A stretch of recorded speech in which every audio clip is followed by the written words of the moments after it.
Howdy ho there, folks. Welcome back to another episode of Hooked Well. Today we're going to be going over a couple of fun things that I do believe is pretty relevant to these times. We're going to be introducing who this guy is next to me.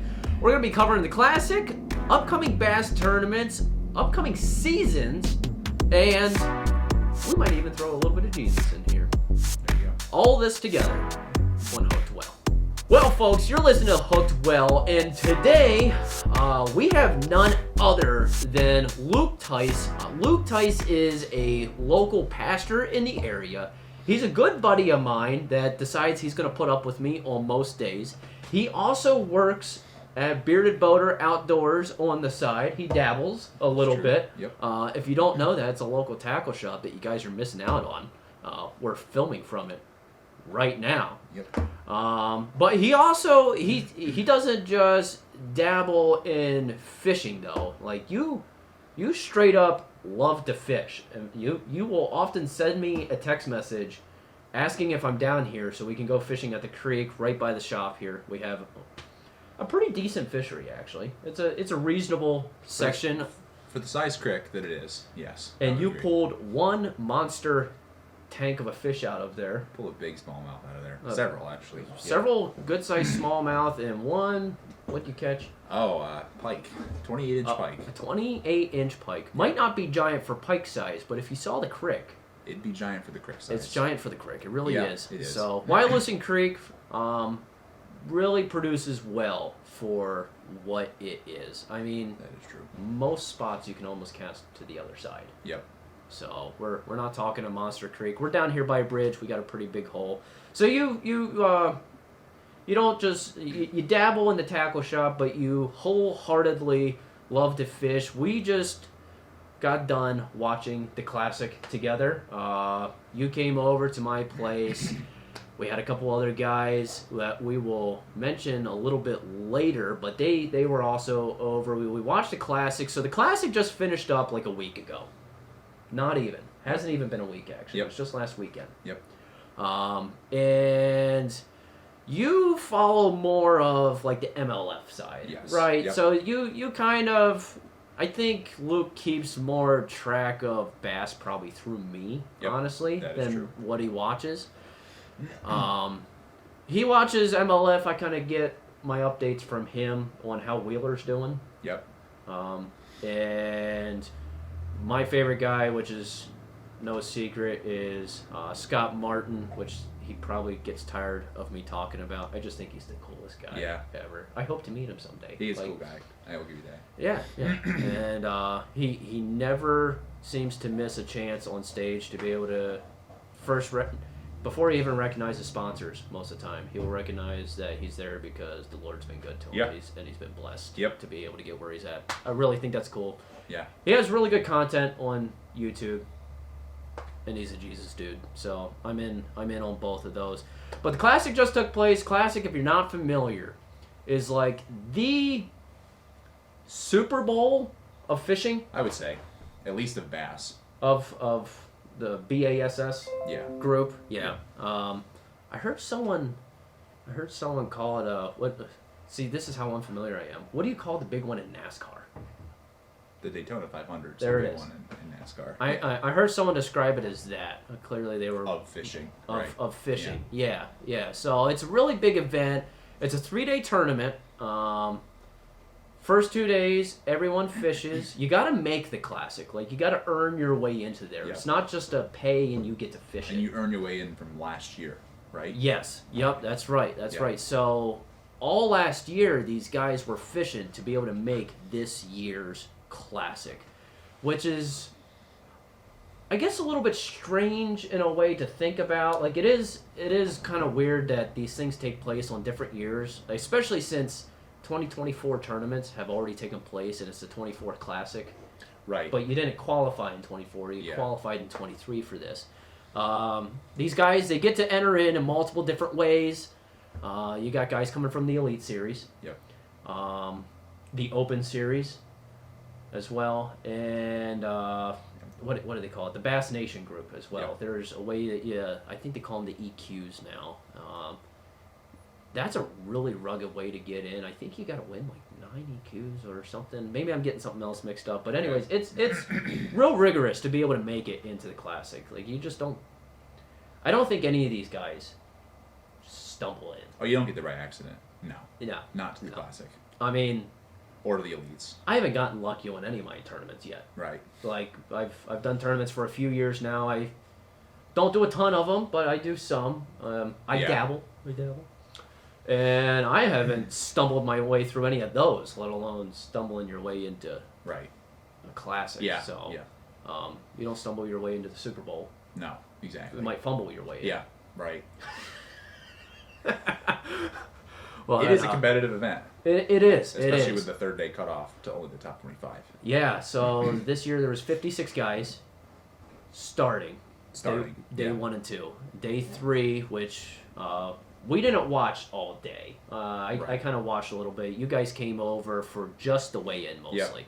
Yep. Actually, pretty much that was it. We watched what was the weigh-in before then that we watched? Was that college? Could have been. Yeah, I think we watched the college weigh-in. I wasn't quite as up-to-date on what was happening in the college division. But anyways, real big event that these guys put on. And there's big money on the line. But I think actually the biggest thing that most of these guys are fishing for is not the money. If you're in the Classic, you probably have enough sponsors. You're doing okay financially. That is true. Yeah. They honestly are probably fishing for that trophy. Oh, yeah. That you get to the title in the book, the title on a plaque, the title on every website for the next couple weeks. Yep. Like, I think that's probably the bigger thing is the title and the trophy to go along with it, but not shy of a paycheck. Not at all. $300,000 ain't nothing to shake a stick at. Yep. I'd be happy winning a $3,000 trophy just to fish. I say just to fish, but it is a lot of work to get to that point. Like incredible to make the Classic, to make the third day of the Classic, and then to perform for all 3 days of the Classic enough to actually. And most of these guys, I do believe, had 4 days of practice leading up. Okay, I'd say usually do. Okay. So it was 7 days of these guys are probably putting in 16-hour days. Oh yeah. So I mean, I bet your dog tired by the end. I'm sure. Have you done any tournaments with me yet? Not yet. No. We gotta get on that. Yeah. On the tournaments that I've gone to, an 8-hour tournament, you're tired by the end. Oh, I would be. I mean, you're standing in the boat doing this all day, so it really is a tiring event. These guys are going at it at a professional level with the stress of a reputation to keep. Yeah. Sponsors to keep happy. Yeah. That kind of thing. Well, I think it's interesting to see how people from different years place. So the guy who won last year, the Classic, Jesse, he got, I want to say 30th or 31st. He was 30th or 31st. Way down the list. Which, don't get me wrong, I'm not bashing. 31st. I'm not bashing. 31st in the nation. Exactly. in the nation of bass. I'm not bashing. It's just it's impressive how the water plays out. Oh, yeah. And any angler would tell you that. Yeah. I'd imagine location has a big thing to decide maybe what group of anglers is going to do well. Like one taking place in Texas, your Florida, Alabama, Texas guys are probably likely going to do better. Yeah. Versus, I don't think they're ever going to, but if they happen to do one, like up in New York, like it's basically a strictly smallmouth fishery. Yeah. Radically changes the game, whereas your guys from like Wisconsin, Minnesota, New York, Rhode Island, like any of those competitors would probably do better. Yep. In the northern region, I would expect. I could be wrong. Yeah. But an Alabama boy, I don't think can ever go back from flipping grass. That is true. It's just I think it's just ingrained into them. I think you do well in everything. I heard on an interview, one of these pro anglers said like, at the level that they're at, and that was just the Elite Series, not even the Classic. At the level they're at, you actually can't be bad at anything. You have You have to be good at all of them. Oh yeah. You just are great.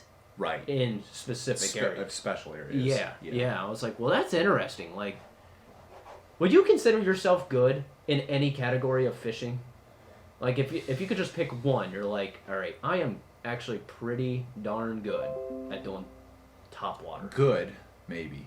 Yeah. Yeah. I'd say I'm proficient at top water. At top water? I'm proficient at a jig. And a jig? Yeah, that's. But maybe not jerk baits. No. Glide baits. No. I don't even think I've touched a glide touched bait. a glide bait. Not here. Yeah, not in this area. Crankbaits. I probably am a little bit better cranking than I am with a jig. Although the last year I've been pushing myself to do more jig style fishing. I like throwing a jig. And I think it shows. Like, you and I go out, I will often have a moving bait on, and you often go to like a tube. Yeah. Oh yeah. On a jig head. Especially this time and of it year. works well for you. Yeah. I mean, you get her done. It's just slower. It's a slower style of fishing. It is. Yeah. But I guess all of that to say, these guys, they are knocking it out of the park in most of the categories, which is really cool. So for our top 5 standings, before I even get to my fantasy guys, the top 5 that we have, these guys obviously all made day 3, and Bass did something really interesting this year called the Super 6, right? Super 6, is that what they went with? I think so. It was a strange deal. I don't know. The guy was kind of very. And I think Dave Mercer is his name. I love the guy for weigh-ins. The way they structured it, though, was I think they were going for, like, wrestling style. Like, really build these guys up. Right. And the thing is, in a wrestling style hype, they're about to fight. They're done. Like, the tournament's already happened. The tournament, that's a good point. Like, it's like, why are you hyping? I mean, don't get me wrong, it's still exciting. You almost gotta, like, figure out how to hype these 6 up at the beginning of the tournament, but you don't know who's gonna do maybe well. Maybe as they're going down the boat ramp, like, be out there cheering for them or something. Yeah. So that was an interesting deal. I don't think they quite did it to that extent last year. Yeah. I don't know. I think we're probably both in the same boat of maybe not the biggest fan of the Super 6, but anyhow. And how you made the Super 6, I believe, was just the top 6 from the first 2 days. I think so. I want to say that's correct. I didn't see anything out there saying exactly what they were doing for the Super 6. Like, I never heard of that until that moment. Yeah. So that was maybe if they advertised it at the beginning, like maybe this is like the 6 you want to be in. I don't know. Maybe we're missing a puzzle that we didn't see if we were there. Could be. Yeah. But there again, like even the winnings for the top 6, like it's not like it drops off for 7. No. Like it wasn't even like the top 6 is the top paying positions. Right. Like it went from 1 at 300,000 down to 2 at 50,000, then 40, 30, 25, 22, 21 and a half. Like so it was. I don't know. And the top 6 coming in, which I'm assuming what the Super 6 are, the top 6 coming into the 3rd day are not the top 6 finishers, right? They changed. The top 3. They did change. The first 3. Because the first 2 we watched weigh in did not beat out the guy that was already in the hot seat. Yeah, the 4th place guy. Jay, That's great. Yeah. Bez, Currit? Yeah. Prez Currit? Yep. Yeah, he was in the hot seat just before the top 6. Yeah, he was in there for a while. He was in there for the first 2 of the Super 6. What was he? Was he the guy immediately? Was he like 7th to last to weigh in? I can't quite remember. If he was there for a couple guys. I can't remember that. But I know he at least made it past the first 2 of the Super 6. Yeah, and I know Lee Livesey was part of the Super 6. Yeah, and he did not. That did not make it. So past. was, I want to say, Hank Cherry. Hank Cherry. Yeah. Okay. So yeah, I don't know. Super 6 was a little bit strange, but nonetheless, I'll give you guys the I guess. Not the Super 6 that came out, but the top 6 that we have right here. We won't read all the names, but we got Justin Hamner, which... Obviously a big name. You made a pretty good point in saying his name is very marketable. It is. Like it is. And good for him. Yeah, He worked his butt off to get there. He won by almost 3 pounds. That's quite a good lead. And that is a comfortable lead based off of, I mean, if you look past that, right, you have 3rd and 4th, Cody Huff and second and Jay third is both were in the 50 almost pound. 5 pounds apart too, though. Yeah. So 1st to 2nd, 3 pounds. 2nd to 3rd, another right. Well, a lot of 5. the bags on the 3rd day were 15-ish pounds. Yes. Which would, for 5 fish, would be 3 pounds. So, roughly, Justin Hamner beat out second place by a fish. Yes. Yeah. They both had 5 fish, but in terms of weight, he beat him out by a fish. Yeah, an entire fish. Which is significant. Second place would have needed 6 fish to... Exactly, yeah. In theory, compete. Exactly, yeah. So, yeah. And then you got Cody Huff coming in with 50 pounds. 50 pounds, yeah. He's basically 8 pounds away from first place. Yeah, you're out, yeah. That's 2.5 average fish for that day's weigh-in, exactly. which was just incredible. Yeah. Justin Justin really found a special groove in there. He did. So you had Justin Hamner, Adam Rasmussen? That sounds right. I forget how he pronounced it, but yeah. One of the professors in Bible college said, if you don't know how to say it, just say it confidently. Say it confidently. Yeah, that's true. And everyone will assume you're saying it correctly, right. And they were that saying it wrong. Yeah. Unless you know the guy. Right, and you're right, right. No, you're then dead wrong. Yeah. After Adam, we got Cody Huff, third place. Jay Prescaret. Prescaret, yeah. He was the guy who came in and had the hot seat before the Super 6. Yes. Young guy. Young guy, yeah. I don't know his age, but he definitely looks young in the face, and yeah. That's really incredible how well he did. He did very well. And then coming a very, very popular name, Lee Livesey, coming in with 5th place. Not far behind 4th place, 49.11. 2 ounces. Wait, nope, more than 2 ounces. Be 6 ounces. Yep. And then Corey Johnston coming in with 49 pounds, 6 ounces. So there's another only 5 ounces away from Lee. Yeah. So third through how far down we got to go? Third through 12th, we're not that far apart. No. As far as one spot to the next. So, which is really, really incredible. If you haven't watched the Classic, go ahead, go back, watch that. If you don't watch like the whole day's worth of fishing, just check out that weigh-in, one day 3. Yeah. It's really cool. I mean, they got like smoke cannons. They got confetti that's flying. What else they have there? A lot of people in the stands. Oh yeah, a lot of people watch it. I don't know how big that stadium is, but I'd say 10,000 people minimum are there. Oh, It's incredible. It's a big event. I was just at a concert not too long ago that I think was about 10,000 people, and they had part of the stadium roped off that you couldn't even use. Like the stadium wasn't full, and these guys are packing it out. Oh yeah. So, and that was just at the Hershey Stadium. Like, it's just an ice hockey stadium, and I Right. think they use a bigger floor than an ice hockey rink. So, yeah, really, really, really cool. The guys come to weigh in their boat. Yep. Pull the boat in. We were almost rooting for someone to fall on Yeah. the stage.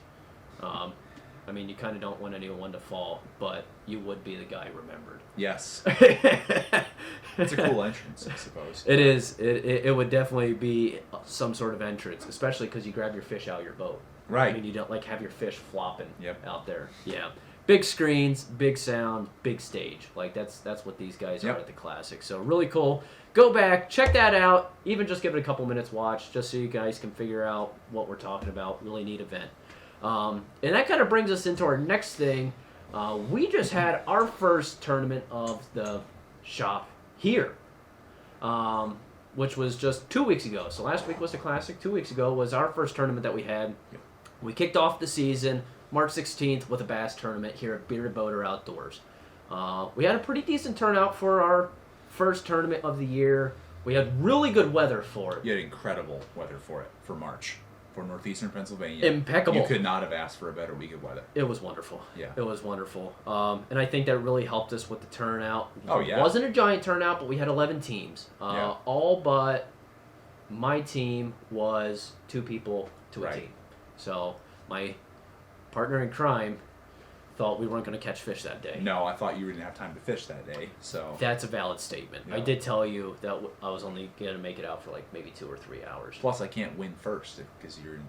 That's right. I do take myself out of the grand prize winning, Right. I could say. On a bigger tournament, I'll probably take myself out of first and second. At least first and second. Yeah, that's probably a good the idea. big money. And we just do that because I want to show people that we're honest guys right here, and that's. But for March, in our area, that's a really good tournament. High 50s, I think we made it. 50s, yeah. Yeah, and that it was wonderful. Yeah, you couldn't ask for better weather. Over 20 guys out there fishing. Top bag was what? Just under 10. 9.9 for 3 fish, not 5. For 3, yeah. So that still came in with a over 3 pound average, which is basically what these guys were going on. Yep. So I came in with a 4.2 for my bag. I only had 2 fish. 2 fish though. Yeah, which put me, I think, down in 5th place, maybe. Okay. Maybe 6th place. Yep. First place was 9.9, and I do believe second place was like 6.5 pounds. Yep. So, and third place right behind them was 6.1 pounds. I needed one more 2-pound fish. I needed you, man. I needed you. Next time. And we would have won third place. Except we wouldn't have, because you wouldn't have. Just third place. Right. You got up third. We could have actually took a couple of our dollars back. Yeah. In. Broke even. We could have broke even. Hey, that's not bad. That's not bad. You go out fishing in March and you break even on a tournament and you had a good time. Yeah. Not bad. Not bad.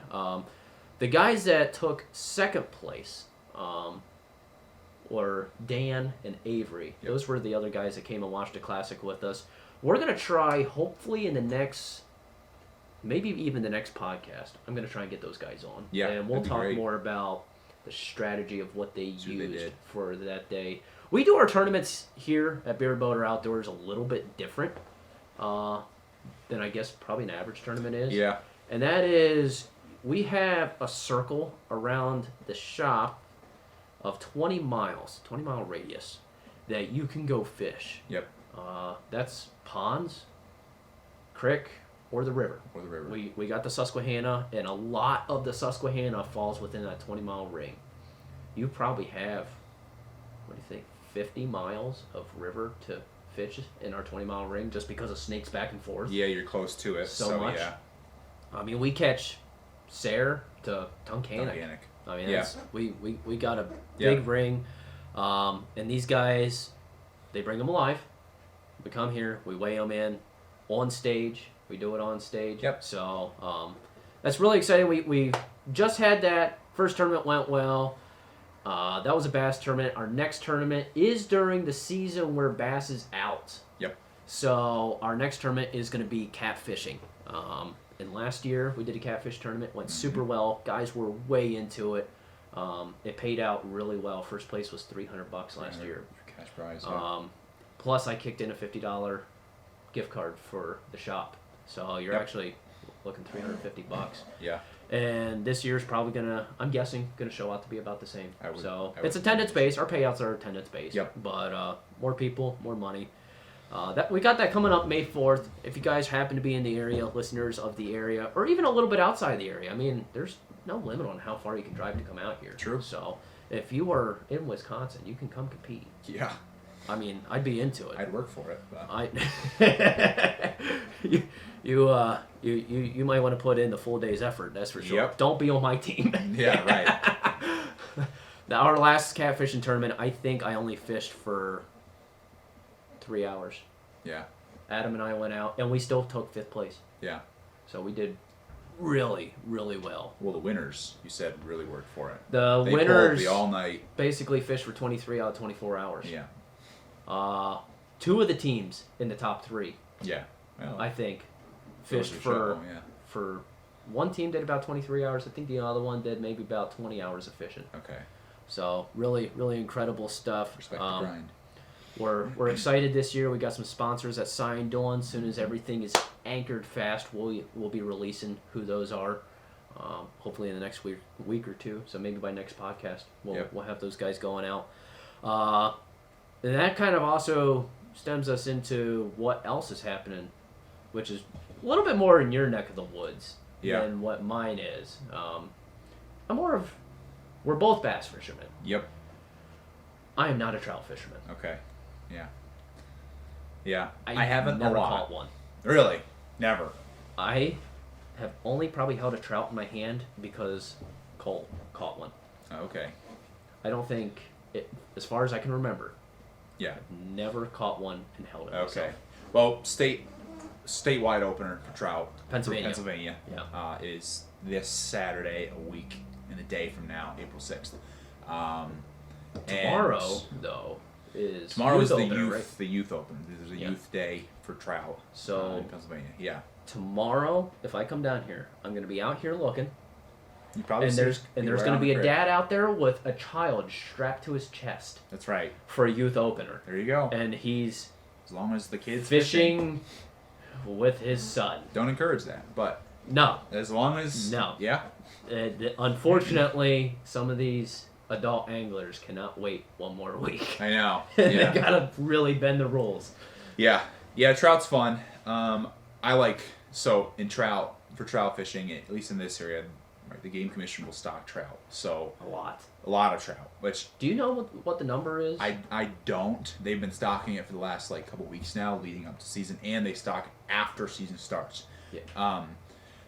Do they? Yeah. Oh yeah. Through April. Really? Least. Yeah. Not as regular. How have I not known this? But yeah. So you can. I mean, I know they're stocked. I just didn't realize that they keep going. Past opener. That's why so many guys keep fishing the same spot. Yes, because they keep throwing more fish in. Okay. Which I'm not a big fan of fishing stocked trout. You can. It's cool. I've done it. I'd rather fish for native trout, however, which is obviously a lot more selective and a lot more difficult, but it's opening day of trout season. Sometimes you find yourself fishing just like us, fishing for the same hole, which is fine. There's nothing wrong with that. I think native trout, you're out by yourself, right? You're much more secluded. It's a really, you usually have to go to a pretty far out area where it's a really great country, and it's just a lot more challenging. It's more fun. Yeah. But all that to say, all that trout fishing opens. All that to say, I haven't caught a stock trout, let alone a native. Well, I start with stocked if you want to just say you caught a trout, but if you want more fun, in my opinion, go fish for a native trout. You gonna help me catch a trout this year? I can if you want. They're stocked at the creek right here, so it can't be that difficult. I went with Cole, okay, and you kind of know who Cole is. Yeah. Anyways, a buddy of mine, he took me out. I went out with a couple buddies. We go down to one of the holes that they stocked. We're all fishing. There's 3 of us out there. 2 of us are catching fish. Obviously, it's not me if I have not caught one. Yeah. Finally, Cole says, well, you're just using the wrong stuff. Which makes sense. I'm a bass fisherman. Right. Probably my smallest bass lure. Still not quite small enough, I'm guessing. No. You can't fish a bass maybe lure an 1/8-ounce jig I could maybe get away with. You could do that. Maybe. For a trout. Yeah. Maybe. I'm not sure. Trout. How about a 1/10 ounce? Yeah. We got some weird 10th ounce jigs in here, not Yep. 1/8. But anyways, I'm like, okay, so I'm using the wrong stuff. He goes, here, use my rod. Because he's caught several by this point. All right. I'm using what he's been using. Was it a spinning rod or a fly rod? Spinning rod. Okay. All right. At least you know how to cast it then. He's caught fish on the rod, on the line, and on the bait. Yep. It's all the same. All 3 items. Nothing's changed. I'm not getting anything. He goes, well, here, come up to where I've been fishing. There's a good pocket right in front of me. Okay. I go up to where he's been fishing. Yep. I do believe, if I remember right, how the story goes, is after we switched, I think he caught one on my rod. I still caught nothing on his. That's my trout fishing experience. All in the technique. It stinks, dude. I was like, I can't even catch a stocked fish. Oh, you could. Terrible. Yeah, you Terrible. definitely could. I got a spinning fly rod right here. It's not a fly rod. It's a 14-foot long rod that should be as long as a fly rod. But right. Yeah. Yeah. Would that work for trout? You could, I guess. Yeah. Would that be a good excuse? You need something light, right? I mean. I got some small hooks. Yeah. You do have some. Yeah. Yeah. Nothing too big. If you're fishing for my 14-foot rod, I could just. You just dip it out there. Dip it out there. there. A lot of trout, probably. So do you find as an outdoorsman, like you alluded to, that you kind of like maybe the hiking part of the native trout fishing, getting away from the crowd. Do you find that is an easier connection place for you to be able to speak with the Lord? Yes. I noticed with a lot of the outdoorsmen, I'm also on the board of the expo, local expo that's around here, Outdoor Expo, which is a faith-based expo. Yep. Not just a normal outdoor expo, but we are a faith-based expo, and talking with a lot of guys there, other guys that's on our team to put the expo on. Most of us like to kind of retreat to the outdoors. Yep. More than you could say praying in a pew. Right. Do you think that's more your mentality as well? Some. Yeah, I think, I mean, you mentioned praying in a pew, right? There's corporate worship, which I'm super pro, right? I'm a pastor. But when it comes to personally for me, like how do I connect with God? How I worship God best, right? I have a relationship with Jesus Christ. I desire to walk with him. How can I see him? And right, I believe that this earth is a creation of God's, and so I believe he's made it, and I believe it's designed intelligently and made intentionally by the Lord. And so when I'm in this creation by myself or with a few other people, it's something for me where I see his handiwork. It's like looking at a cool car and saying, wow, somebody really smart designed this. Right. I'm out there, I pull out this beautiful brook trout and I say, wow, God is really cool because he made this. Yeah. I can completely understand that. Have I ever taken you duck hunting? No. I have not. We clearly do not hang out enough. Luke and I have been best friends for 4 years, and we've known each other for one. 2 of them. Yeah. We worked together for 2 months. And then we were best friends when we started working together. True. Because I had known you for 2 years previous to that.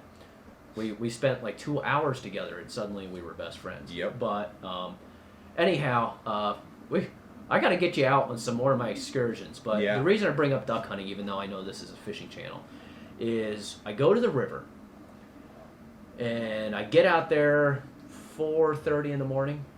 I'm launching the boat. I get up river, find my spot, put the duck decoys out, all that fun jazz, right? And then I get to sit and watch the sunrise. Yep. Which is just, I don't know, there's just something special about no houses around.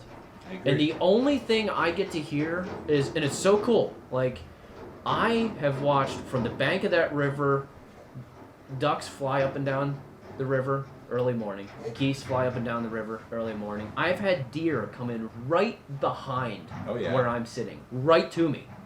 And I've seen turkeys. I've heard turkeys. And as the morning comes up, I don't know, I guess I'm not even so much thinking about praying to the Lord, but I guess you could say just enjoying his creation. It's just such a quiet, it's a different experience. It is.